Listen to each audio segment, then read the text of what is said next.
Happy Thursday and welcome to the Wolff Den presented by Win Again Academy.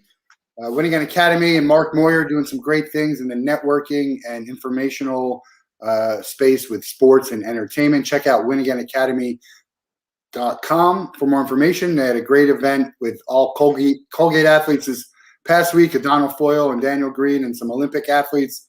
And check out winagainacademy.com and find out when their next event is. I'm Matt Wolff, founder of Ticket Time Machine. Today's guest on the Wolff Den is Andrew Goldberg, and we're very excited to have Andrew here because we're going to be talking about tickets, which is obviously near and dear to my heart and all about Ticket Time Machine. And there's the ticket industry right now. I mean, there's so many different things going on with the ticket industry, but different ways to look at it. So why don't you tell everyone why, what makes you special about ticketing? What's your special connection to ticketing? Well, Matt, first of all, thanks for having me on the show. Really a pleasure to be here. And when you were saying, tell everyone why I'm special, I was like, I don't think I'm that special. But I really enjoy the collecting of tickets, stubs and full tickets, and my connection to it started more than 20 years ago. I grew up in the Chicago area. My father was a season ticket holder of the Chicago Bulls for 25 years with a few other of his good friends. And he didn't have all the games, but he had a good number of them throughout each season.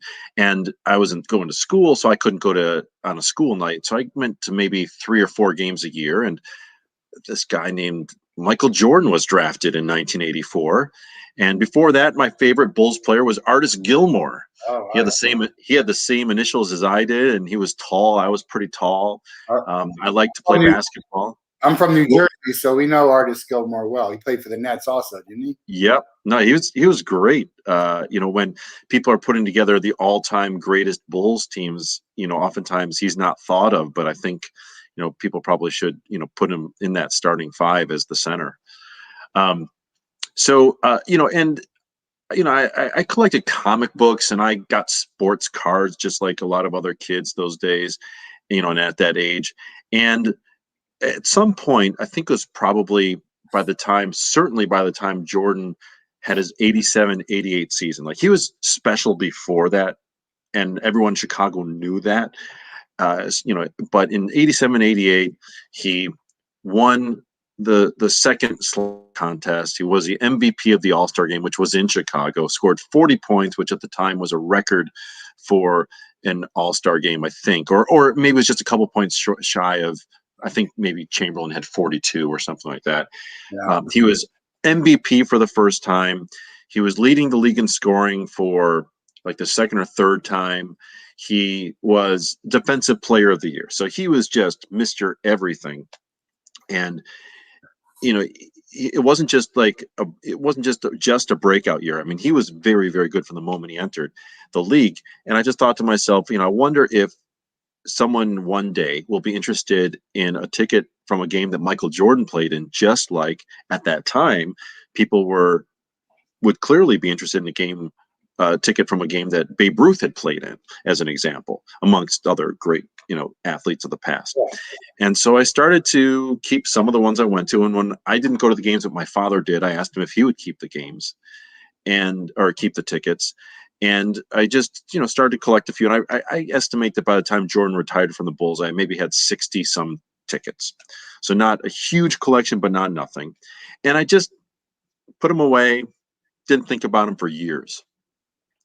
And then about 6 years ago, I just decided, I want to get back into collecting something, and thought, okay, ticket stubs, unless you've got a real lot of them, don't take up a lot of space. So why don't I try first by trying to get a ticket from every game from the 95-96 Bulls, the 72-10 team. Now, this is I think it was the same year that the Warriors ended up going 73-9. I was just like thinking, oh my goodness, how ironic. Here I am trying to get the best team of all time. Now it's still my Bulls, right? But it would, now they're going to break that record. So I was absolutely rooting against the Warriors in those finals. Every football fan was. Yeah. And so thankfully they didn't win. So they're not looked at as the best team of all time. But I found that as I was looking for the tickets for that year, I was finding bulk lots of Bulls tickets and thought, you know what? Why don't I try to get a ticket from every game that he played in, which is 1,264 games. A little crazy, maybe. There are other collectors who are doing runs of similar magnitude. But as I was looking and talking to people, I never found someone who definitively could say, yes, I know that someone else is doing the same collection and it's this person. Most people I have spoken to, probably 98, 99%, have said, I've never heard of this being done before. This is extremely unique. It's a really cool idea. I think it's a little crazy. Have fun with it. And there was one person who said to me, oh, yeah, I know someone who's doing that. But they could never tell me who. So I don't know. Maybe they think they remember that. I know there's a guy who's trying to collect every game from his rookie year. And now, certainly after The Last Dance, there's a lot of folks looking for a lot of the key games from his career. But that's where it really started, going after every Jordan game. And in the meantime, I picked up a lot of other interesting and key games mostly from the NBA, but I do have some other sports. Yeah, so tell my wife that tickets don't take up a lot of space. She'll need to hear that. Yes, again, unless you have a lot of them. And I mean, there's people. So, I got introduced to you from Booger Stubbs, and I'll let you talk a little bit about Booger Stubbs and how you found him and about what goes on, because you're more active. I'm more of a, hey, I'm interested in seeing what's going on in there. Yeah. So I met you at Booger Stubbs, and those people have thousands and thousands of tickets. Oh. Almost the way we had baseball cards. And it's interesting that you actually looked at the ticket in the same way that people look at cards, because there wasn't a lot of people doing it. And you'd be better to say when the ticket craze kind of started, or I guess it was a craze. Now it's a frenzy, right? It's moved into a frenzy. Is probably a good word for it. Yeah. So, and I had some cards, and I actually the other day, seeing how crazy the card market was going, I did pull out a bunch of cards, and I was able to get them in before PSA, put things on a halt for a moment there. But so we'll see what happens. I'll get them, whatever it is next year. It's fine. Yeah. I'm patient. It's fine. I send a lot of, I send in tickets to PSA probably 3 times a year, and people ask me, well, aren't you upset that it's taking this long? And I say, you know what? I just decided I'm not going to get upset. It doesn't matter. I'm patient. It'll get to me when it does. And when it does, it'll be fine. I send them in 3 times a year. 3 times a year, I get some tickets back. But let's go on a tangent here a little bit. That brings up a good point, because the ticket collecting world is very segmented. There's people like you who are, you're in this for the long haul. You're doing a collection. So, I mean, why would you care if it takes you 8 months to get back into it? You don't.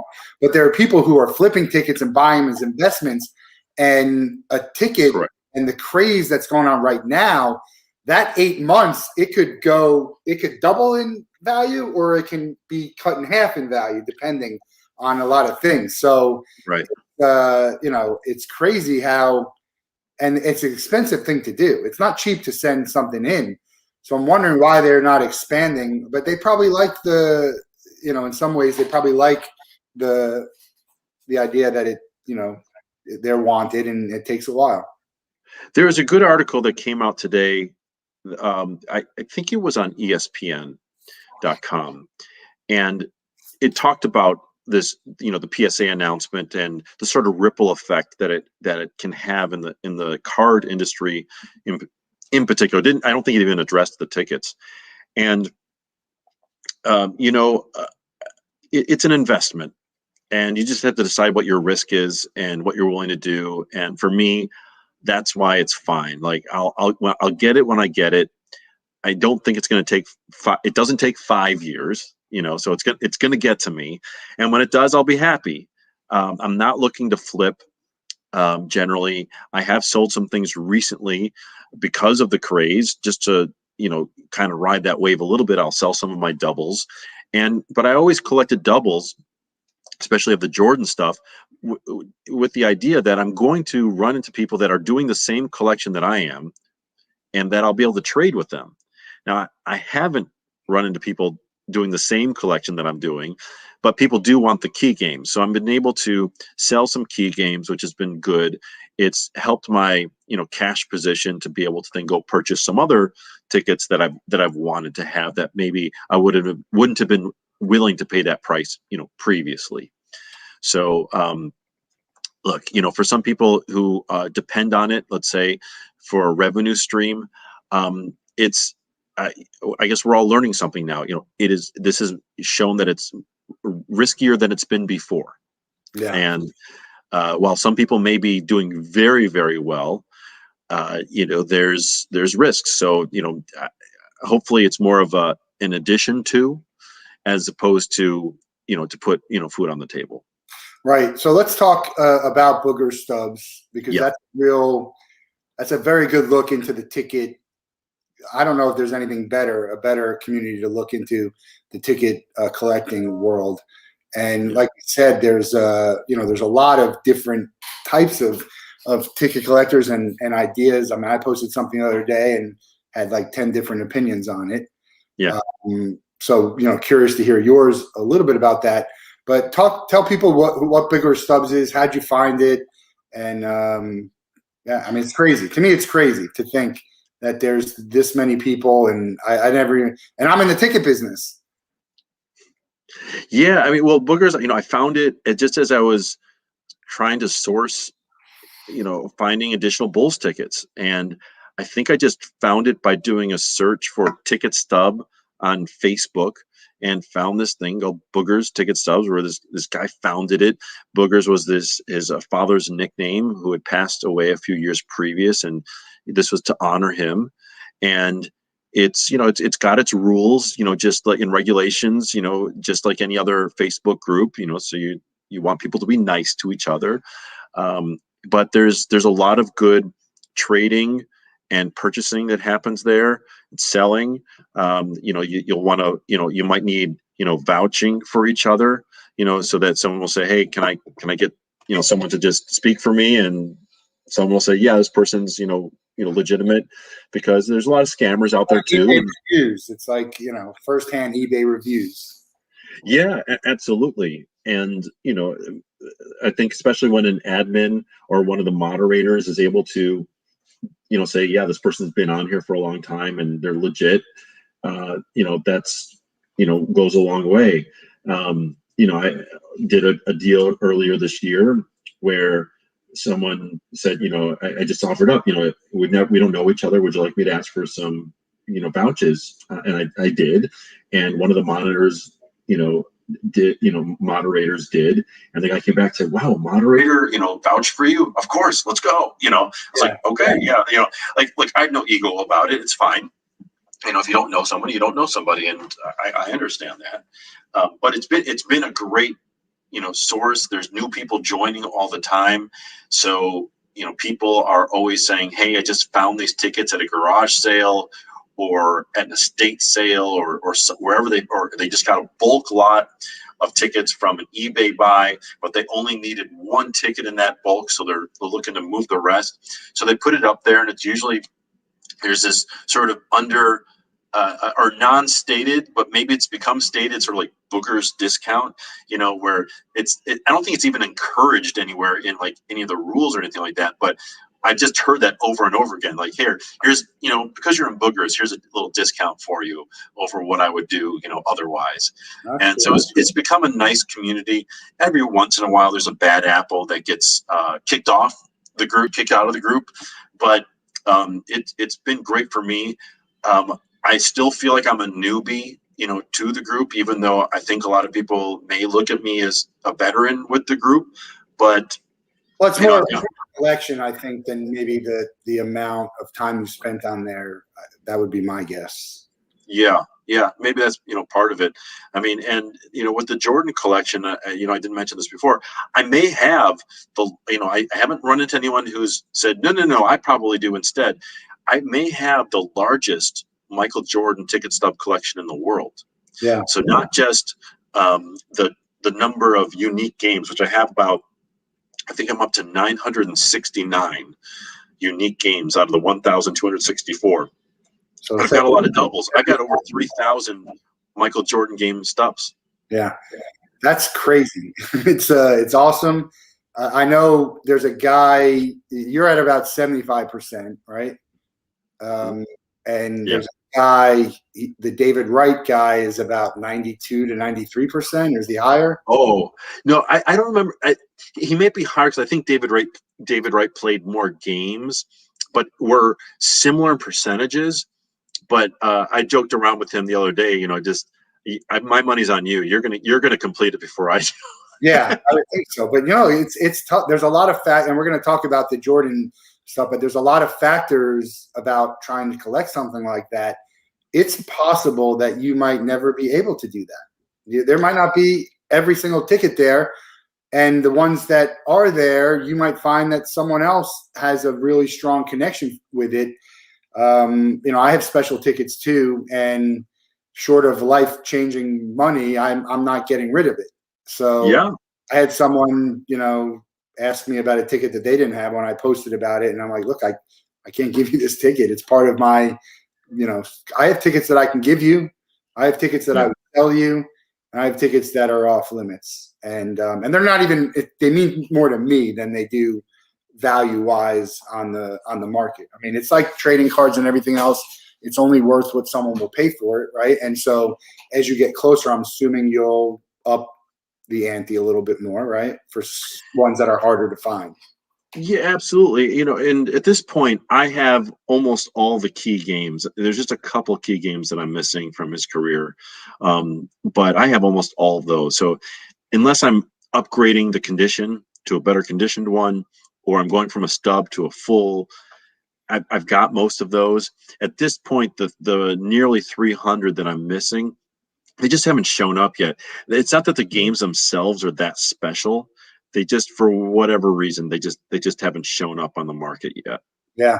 Well, so that's another good thing I like to talk about, because in the card collect, we always call it, it's funny how it's like Kleenex, right? We call it baseball cards, but it's really the card collecting. But everyone grew up collecting baseball cards, so we call it baseball cards.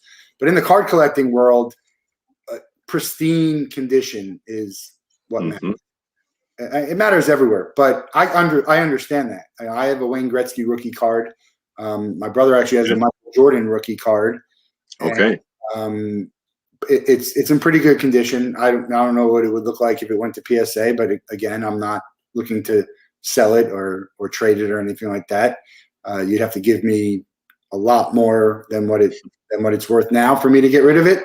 So Sure. It doesn't matter to me. But I do understand in the card collecting world, the ticket world, for me, it's kind of funny that the ticket value and getting graded, because I I showed this. We had a sports weekend, my 50th episode, and this would not get a great grade, but I like the Right. wear and tear of a ticket because you're using the ticket. Right. This you are coming up on a really interesting topic, because first of all, the scarcity of the tickets is related to this. So when you talk about values, which and I think that's part of what you're talking about. So let's take, for instance, let's compare using Michael Jordan. There's the 86 Fleer, number 57, right? And the Gem 10 peaked at $738,000. Crazy. Now, pre Last Dance, you could get one for around $35,000. Like, that's what they were going for. So this is like a huge, huge jump. Now, I've heard they've come back down to earth a little bit, but still 10 times. So still high 300s or something like that. I could be wrong. Anyway, that's still a lot of money. And you could have 10x'd your money just waiting for it to get graded. Correct. And you could have, in theory, lost money too, right? But yeah, so the PSA Pop Report shows that there's just over 300 of those Gem 10s that they have seen.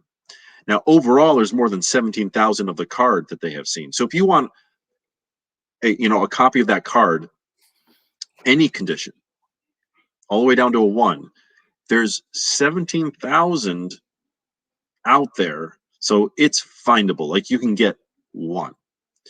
But do they? I mean, do they know that I have a Wayne Gretzky rookie? If it's PSA, they may not know if it's graded by PSA. They know that it's been graded, and it would be identified by the barcode or whatever. Right. So but your 17,000 is included. Is a minimum. Is only right. It's only the ones that are graded. Or authentic. Yeah. It's the ones that they've seen, and of course, people have gone to BGS and other grading. So I'm just using PSA. I get it. So it's a minimum, right, of the 17,000. Now, if you were to look at the Michael Jordan debut game ticket, which would, in my mind, be the equivalent of getting his rookie card, but in the ticket, side of things. Preseason or regular season? Because there was some regular season is the widely regarded as like the debut. Yes, before that is interesting and valuable, but usually with any of these NBA players, the regular season debut where the stats counted is what has the value. So there are, in the population report, there are maybe, last time I checked, around 20 that they have seen. There, again, just like the 17,000, there are more than 17,000 out there, but there's a minimum of 17,000. So it's just like a temperature reading, right? Where it's not exact, but it's could be close. And so what they have is maybe 20. So if you consider that ratio, the scarcity of tickets, first of all, is so much. There's so much more scarcity. So that's interesting. Second off, the condition, right? To your point, people would put these in their pockets. They were torn, all this sort of thing. So it's kind of ironic that the one that has the history attached to it the most, it was in the room where that athletic event happened, is not as valuable as an unused one from that same game. Yeah. So that's interesting. I get it. So I do try to get some, unused tickets as well, but I do like the character of seeing those creases, even though people will look at it and say, "Oh, that's terrible condition. I'm not paying for that." Yeah. What's the end game for your Jordan collection? I mean, get them all. Do you ever sell the collection? I at the moment, I'm not envisioning selling the collection. It's sort of needing money. Yeah, I mean, look, if push came to shove, and there was an extreme need, I suppose we would have to consider it, right? But the goal right now is to complete it, continually upgrade it where I can, and once at least I have one of each game, approach the United Center in Chicago or the Basketball Hall of Fame and ask if they are interested in having a semi-permanent exhibition available to the public. I'm not interested in donating it, quite frankly. I've invested too much in that, but certainly offering it up so that the public can see it. I think it's got such great history, so many stories that can be told from different games or around different games. It's such a documented career. I mean, there was a whole, obviously, The Last Dance is essentially a Jordan documentary. Jordan Jordan, aside from being maybe the best basketball player ever, there's so much about him, his golfing, his gambling, his father, the baseball. I mean, he owns a team now. I don't know if there's anyone else, Magic is I kind of put Magic on that. Magic's got some stuff, LeBron is getting there, but yeah, Jordan is he's such a polarizing figure, and I don't know anyone who doesn't know Michael Jordan, right? He was the first to do it.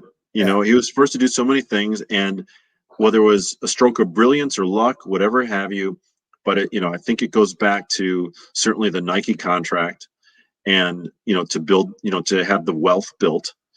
And he fights for his brand all the time, and the usage of his brand. If someone uses his brand without permission, believe me, they're going to receive a cease and desist letter. I mean, he's got a brand, like the Jordan brand is. I mean, there's colleges in that, not just Nike. Jordan brand. The Gators use Jordan brand, and I have a Gator football shirt with the Jordan brand. I'm like, what? I'm not buying that. It's very weird. Very weird. Yeah. Kids love it. Right. The kids love it. Yeah. No, it's great. So anyway, that's sort of the end game, is complete it, show it to folks. Now, I'm collecting the NBA games. I am slowly sort of paying a little bit more attention to the non-NBA games and games that he participated in. So obviously there's the Olympics. There's All-Star exhibition games. Well, in the 1264, I'm including the All-Star games. How many All-Star game tickets do you have? I have the complete collection. Okay, nice. Yeah, there are a few runs that are complete. Like I have all the finals games now. There were 35 finals games. So yeah, I mean it's fun to reach these little milestones. Yeah. You get a spreadsheet. Yeah. Oh yeah. A very intricate spreadsheet. And how aggressive are Where you? I also keep track of research. Oh yeah, this game was that. Like something I was recently looking up is how many buzzer beaters he had in his career. Oh, wow. So just to differentiate, a buzzer beater is a game winner, but a game winner is not necessarily a buzzer beater. Oh, yeah. So he had lots of game winners, including his final shot for the Bulls for the Game 6 of the NBA Finals, right, in 1998. That was a game winner. Cleveland one was and the Cleveland and the Jazz were buzzer beaters, right? Game 1 of the 97 Finals was a buzzer beater. Yeah. And the first one against the Cavs in 1989, the shot over Craig Elo, that was a buzzer beater. In fact, that was his first buzzer beater out of 9 in his career, and that is an NBA record. No one has more than 9 buzzer beaters. Okay, wow. How aggressive are you in the collection? In moving it? I spend time every week, looking, trying, checking out different sites and sources the best I can. And what's really been really interesting and wonderful is, so right about the time of The Last Dance last year, I was very fortunate that there was an article that was written about my collection. It ended up appearing in USA Today and then MSN Sports. And from there, I ended up having about 10 to 12 interviews, either on radio, TV, or articles. And the latest actually just came out, which was on Sports Collectors Digest in the latest issue.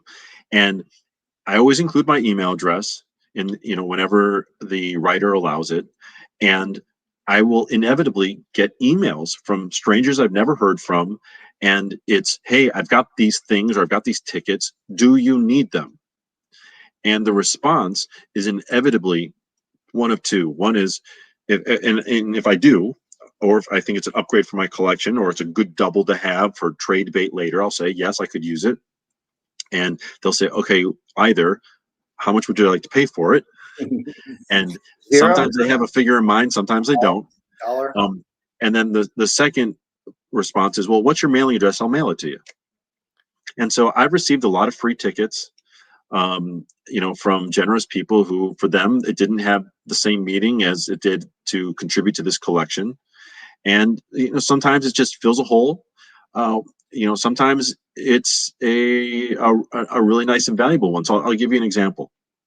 There was a gentleman named George who lives in Florida.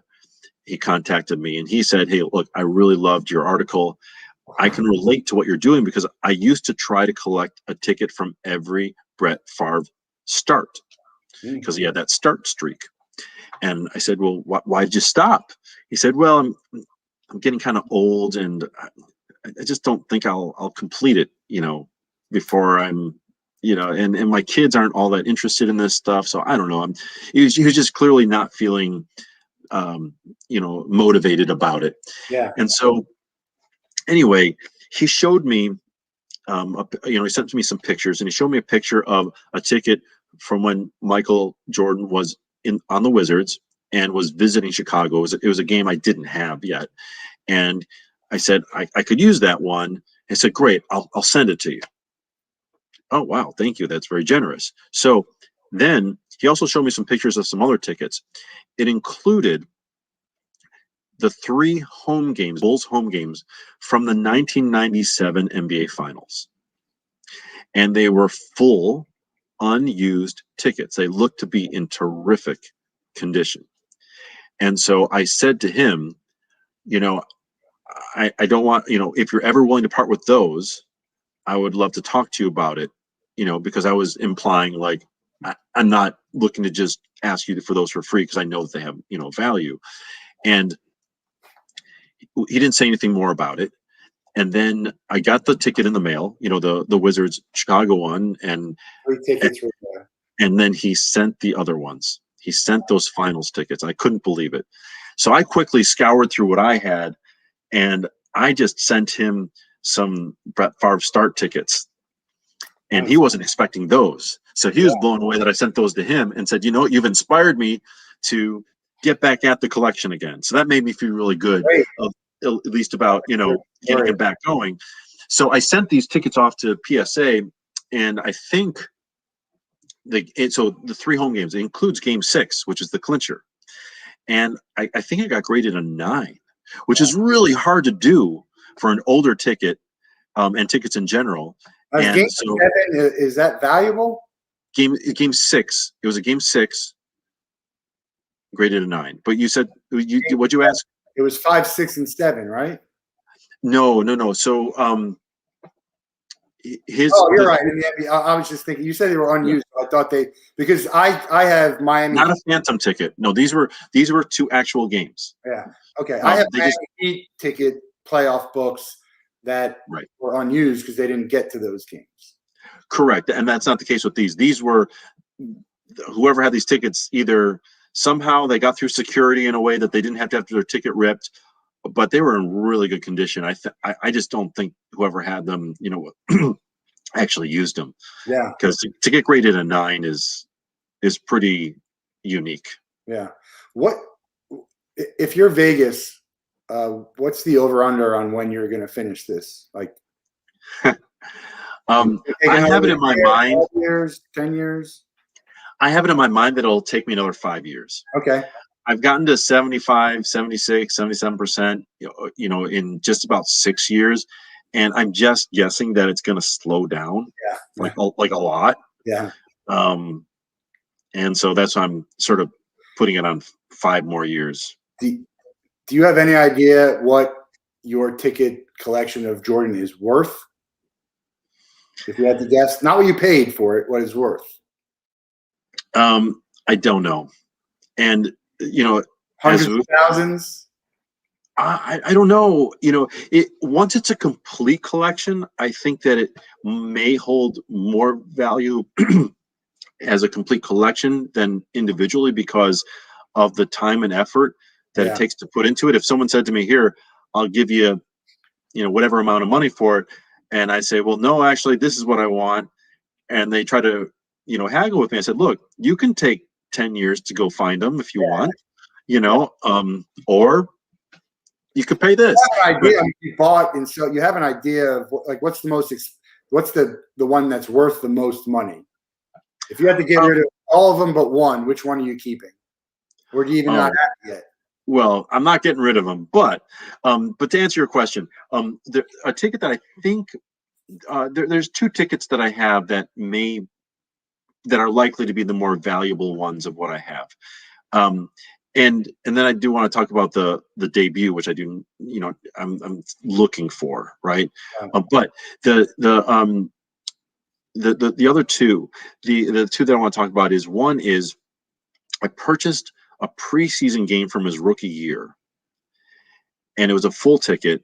And at the time, I think I paid $200 for it.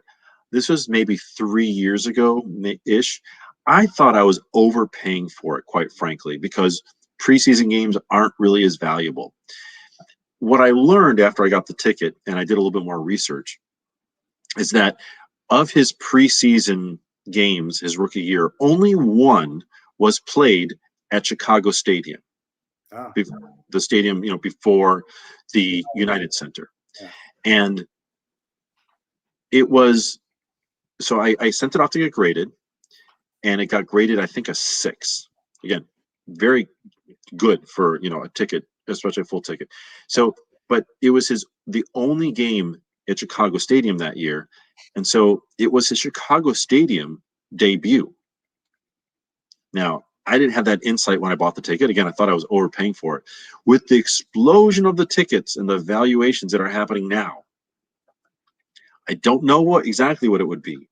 But in talking to some other colleagues who, love to speculate values and all that sort of thing, tickets. Speculation. What's that?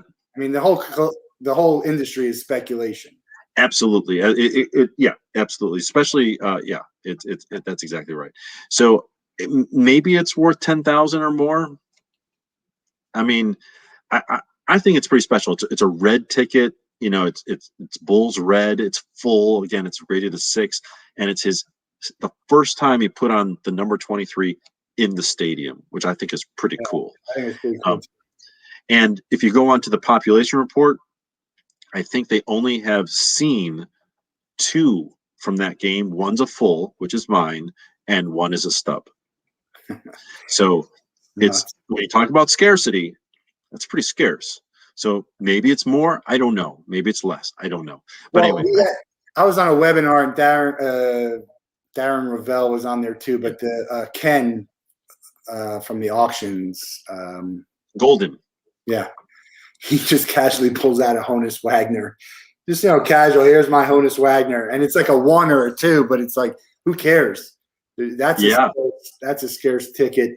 So cool. And so the other one that I think, probably has some good value, and the ticket itself is not as scarce, although again, in the scheme of things, it's scarce.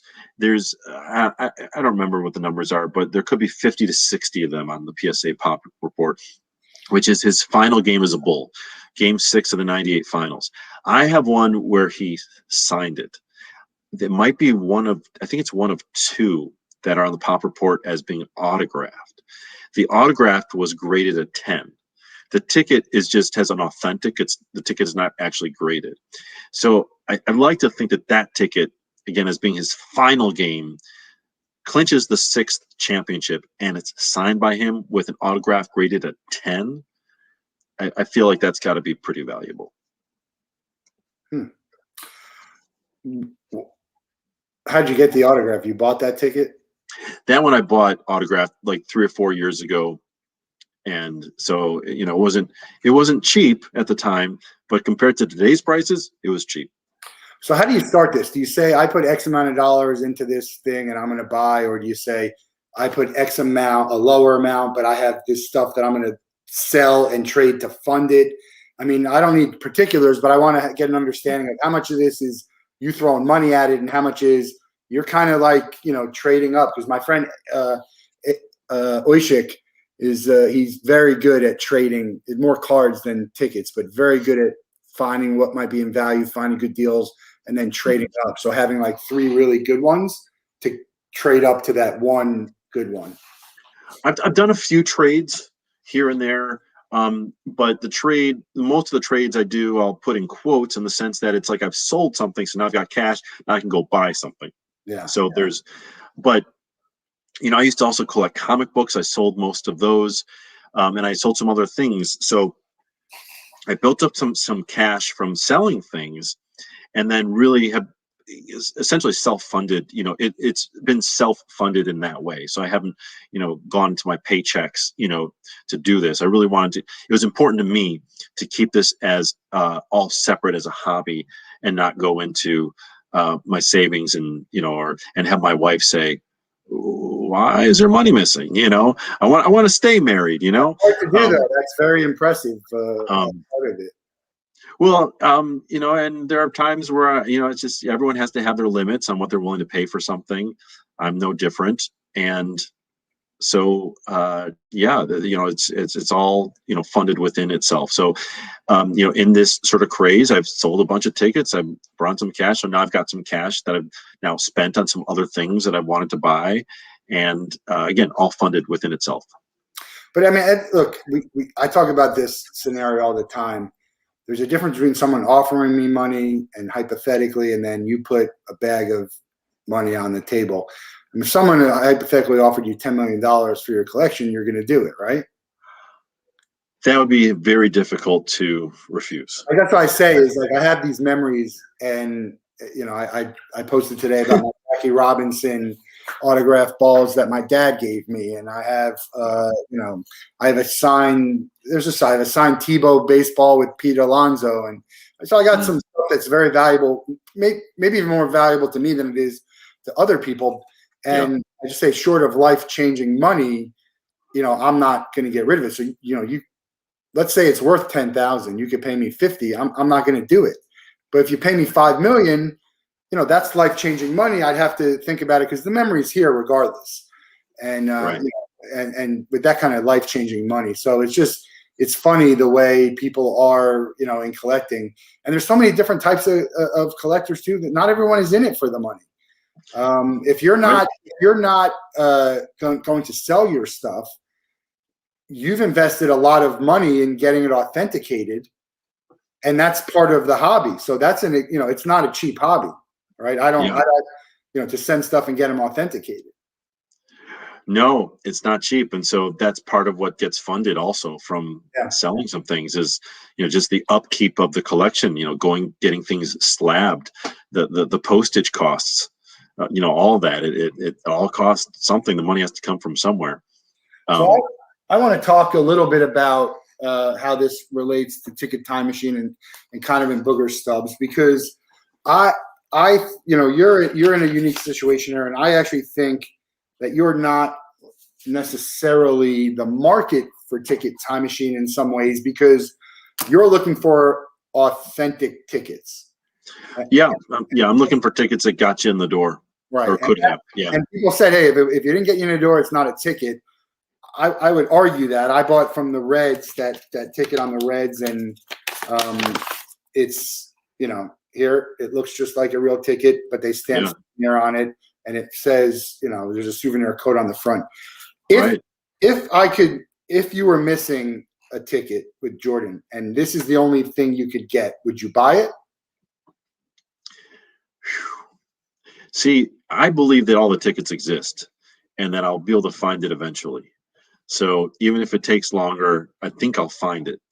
Now, however, there probably is something else that I would buy a ticket that has that on there, which is that last year where our family was blessed to welcome to the world 2 boys, twins. Oh. And it was during the pandemic, and it was actually in 1 month, they will be 1 year old. So May 15th. Right. And there were no baseball games that day, even though they were on the original schedule. Okay. So I thought it would be really cool, being this ticket collector person, and want to do something for them one day. Maybe they'll appreciate it, even though there may be 0 tickets, by the time they're, 15 or whatever. I know. But, it's just like tougher and tougher. Right. But, I wanted to get a pair of tickets. So they each had one from the day of the game that they were born on, for those games that were supposed to happen. Yeah. And so there were people in Booger Stubs who collected, because I've printed that for some people on my stock. Yeah. So I have 10 out of the 15 games that were supposed to be played that day, which is, nice, but there were 5 where I think the stadiums may have been, full digital anyway. So we should talk about that.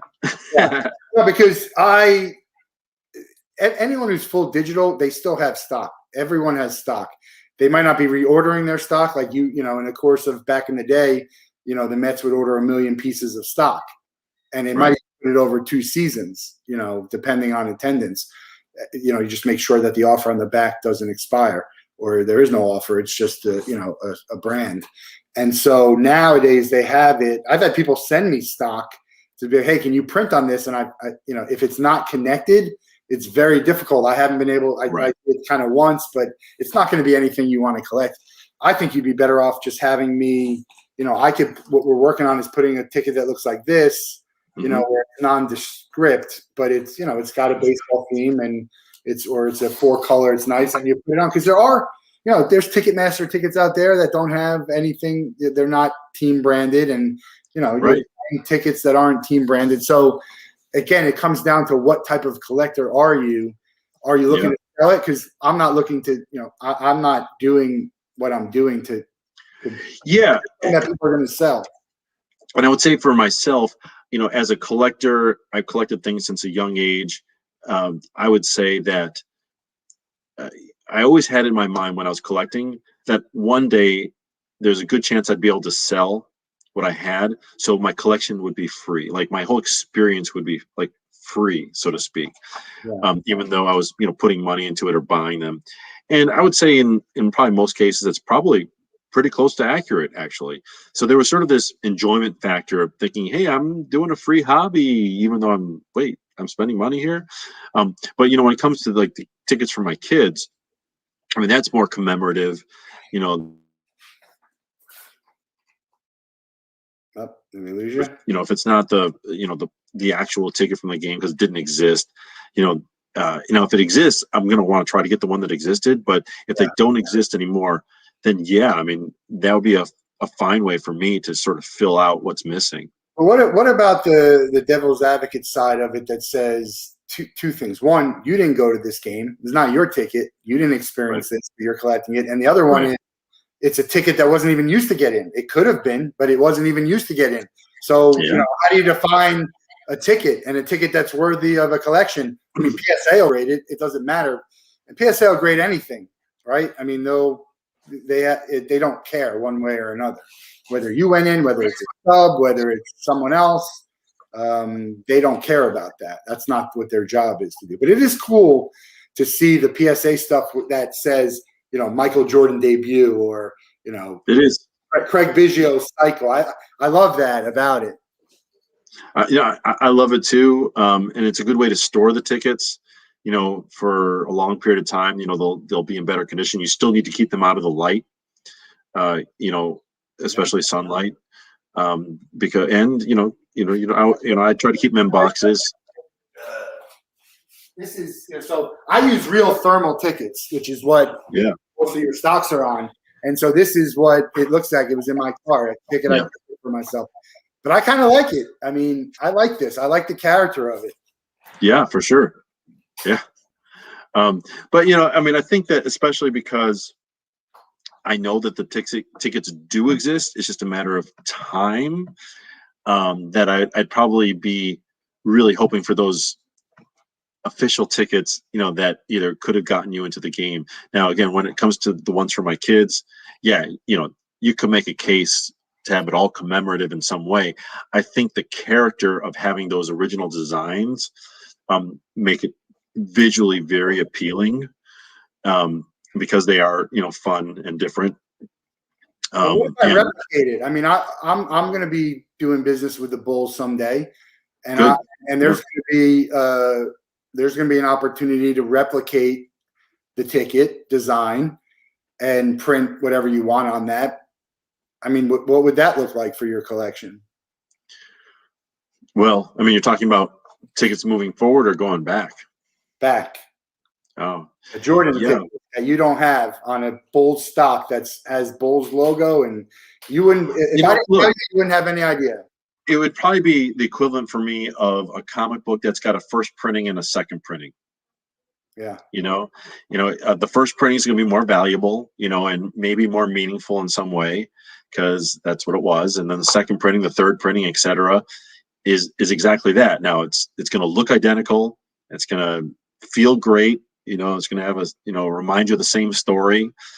And it would probably work for some people if it looks identical. But I would assume that somewhere on there it would say something like, that tells you that it's not the first printing. Yeah, that would be. So I could see a market for it in that way. That's what we're going to do, and eventually we're going to have licensing or agreements or partnerships with all the teams, and to be able to do it because there's value. I mean, even just you think about games you went to that you don't have that means something to you that you would, you don't even know that it meant something until maybe down the line. My brother, we collect comic books, and my brother was a big X-Men fan, and he had it was either a first edition or I don't know. I don't even know if he still has it or if it was just the cover now or it's not in good shape. We didn't treat our comics that great because nobody thought about it. Cards we always knew had value. Yeah, that's the funny thing. We always knew cards had value. Never knew comics were going to have value necessarily, although there was some stuff out there, and never knew tickets. I mean, God, I threw away so many tickets. I have a bunch of tickets here. I don't even know. I'd love to go through them and find out what do they mean to other people, not just to me. Yeah. Why? I mean, what's it going to take you to finish this collection? Because you're saying you think it's out there. You're out there. It's known. So anyone who has an understanding of this probably knows that you're looking for this stuff. I mean, is it possible that I have one sitting here that I don't even know about it, and I might never even look for it? I mean, of course, look. For yours, but in general, when you're looking to understand how many are out there, there's people who don't even care who have it somewhere. Yeah, I mean, it's I think that again, having the opportunity to speak on a platform like this, on your show and some of the other articles has been a really interesting sourcing opportunity for me that is probably unique versus a lot of other collectors, certainly from the ticket side of things. And tickets are memories for a lot of people. I've spoken to people who said I've got these, but I don't know that I really want to let them go, but I'm letting you know I have them. Well, they're just trying to negotiate. I'm just like, all right, look, and at the end of the day, again, I'm very patient.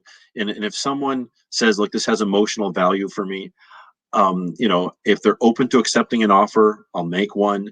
But I also don't want to take a memory away from somebody. If someone's got a pair from a particular game, I said, well, why don't you keep one? I know you might sell both to me, but why don't you keep one? Because that sounds like it's really meaningful to you. And so, again, I'm not here to, take people's memories away.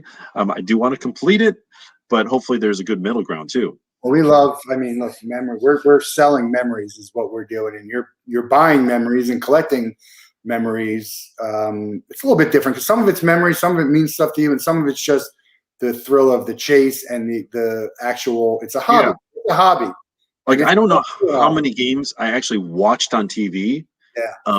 But even if I didn't go to the game, there's a good chance I watched the game. Yeah.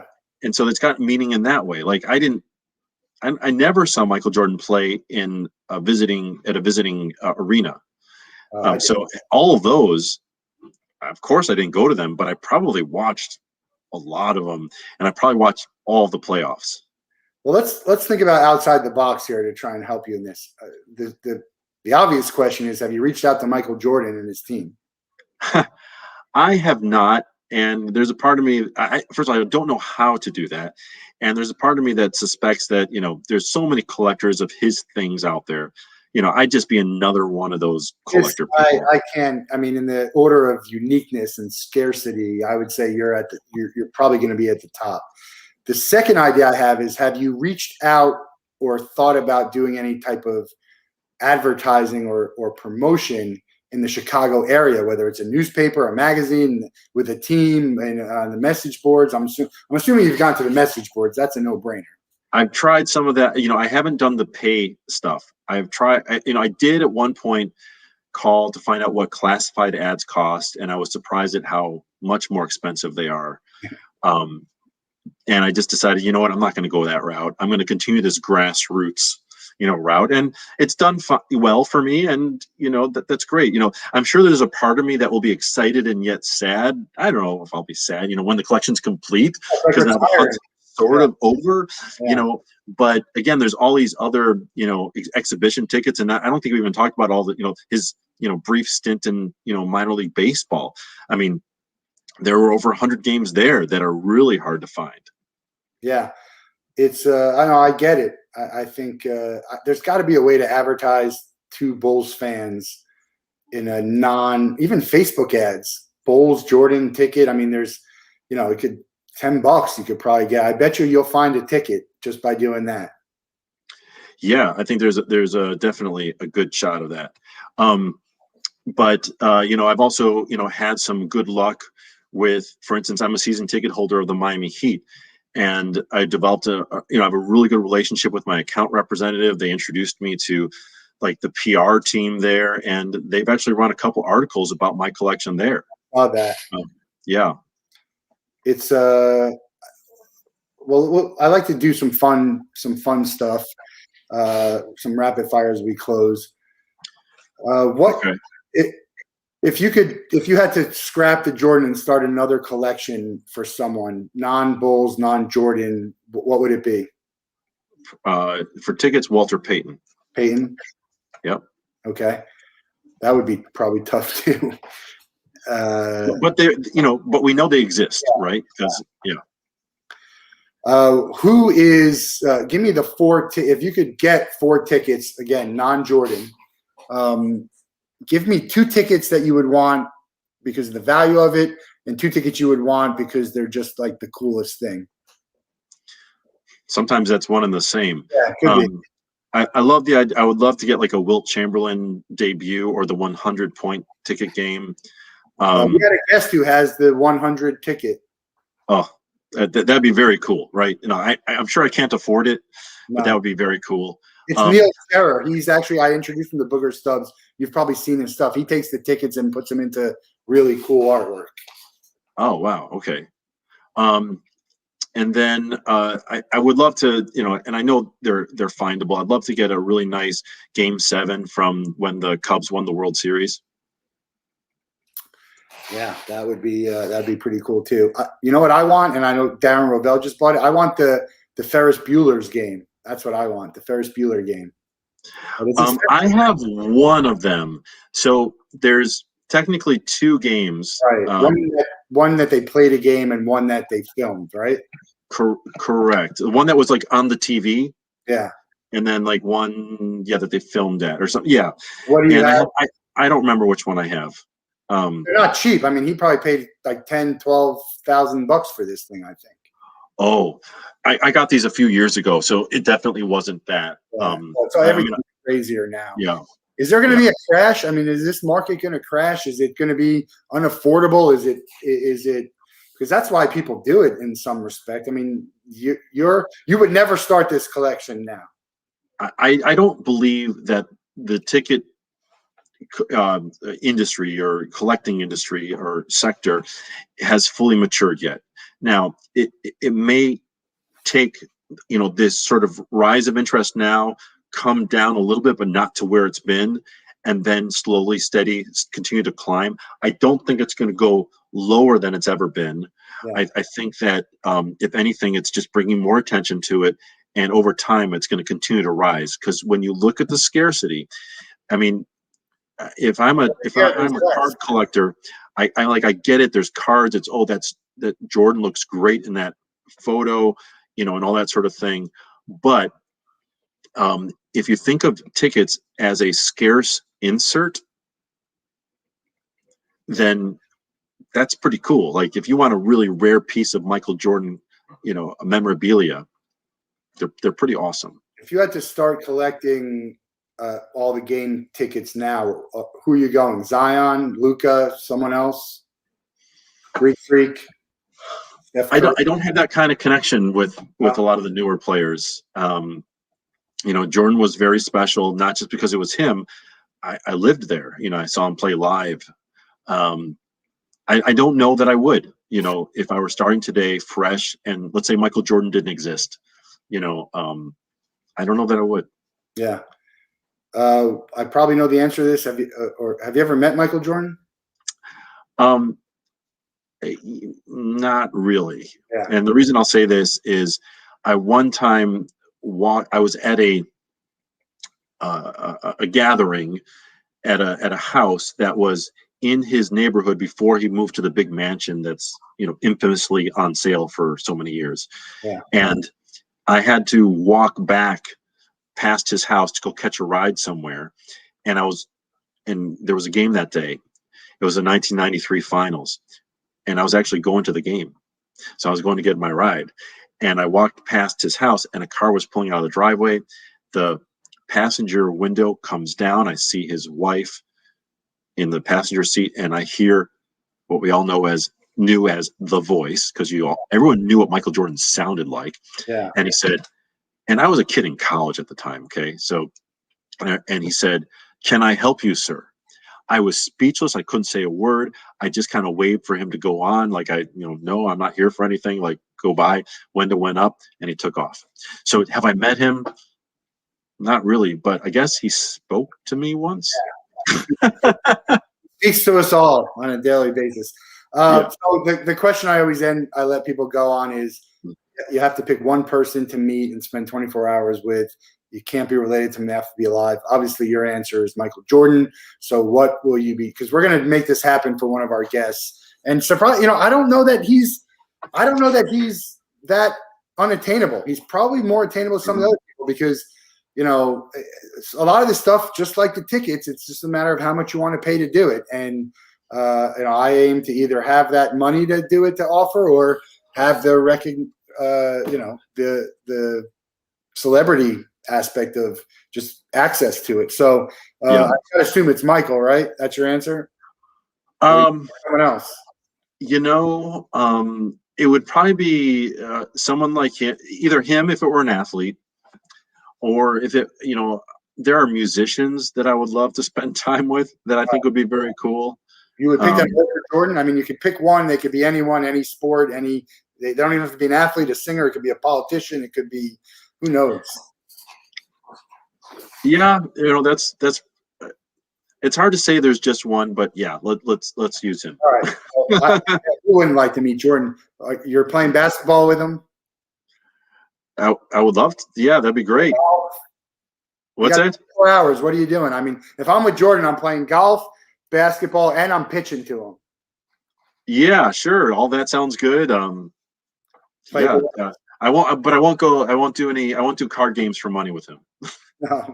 No, he's a big, the gambling story. Because he's got deeper pockets than me. What's true or not. Anyway, great to chat. We can geek out on this for hours and hours because, obviously tickets are my world. Ironically, not in the same way that they are for you. But still, it's all under the same umbrella. So I really appreciate your time, and I'm going to help you get whatever we can. So I'm happy to brainstorm and think of ideas and see what we can do. Certainly, we can blast this out, and we'll put some tags on there to see if we can't generate some tickets for you. I don't think I have any Jordan. I know I saw Jordan at the Meadowlands. I never saw him in. Did he play when the Heat? Sure, he played. Yeah, he played in Miami. Or against Miami. I mean, the Miami Heat are actually, interestingly, the only team other than the Wizards or the Bulls that actually retired the number 23. Yeah. So I'll look. It's very possible I might have one, but I don't think I do. But anyway, you can find Andrew at AndrewLewis_1 at yahoo.com. You can always find him on Booger Stubs. I encourage you to just join Booger Stubs if you're a ticket collector. It's a wild and crazy scene over there, and it's only going to get crazier, right? With all it's just, it's hard to explain the amount that people are. I hope that the people who are paying these exorbitant amounts have the money to pay it, and they're not just, because there's a lot of hobbies that people just overextend themselves. But I'd love to have it be more affordable. These are such cool things. I think tickets more than cards because they do tell that story. Yeah. We'll see. We had the 50th episode of Wolff Den yesterday, so check that out. No more episodes this week, so we have some great guests next week. But find us. We're very easy to find. And have a great night. Have a great weekend. We look forward to seeing you next time. Andrew, thanks again. Any last words for the people out there? Well, first of all, Matt, thank you to you for the invitation and for this time and the great conversation. And yeah, just to reiterate, if anyone wants to talk about ticket stubs, or you've got some Michael Jordan ones somewhere, and I do collect some other ones. Again, the email address is Andrew Lewis. That's LOUIS _1 spelled out ONE at yahoo.com, and we'd just love to hear from folks. Great. Thank you. Great.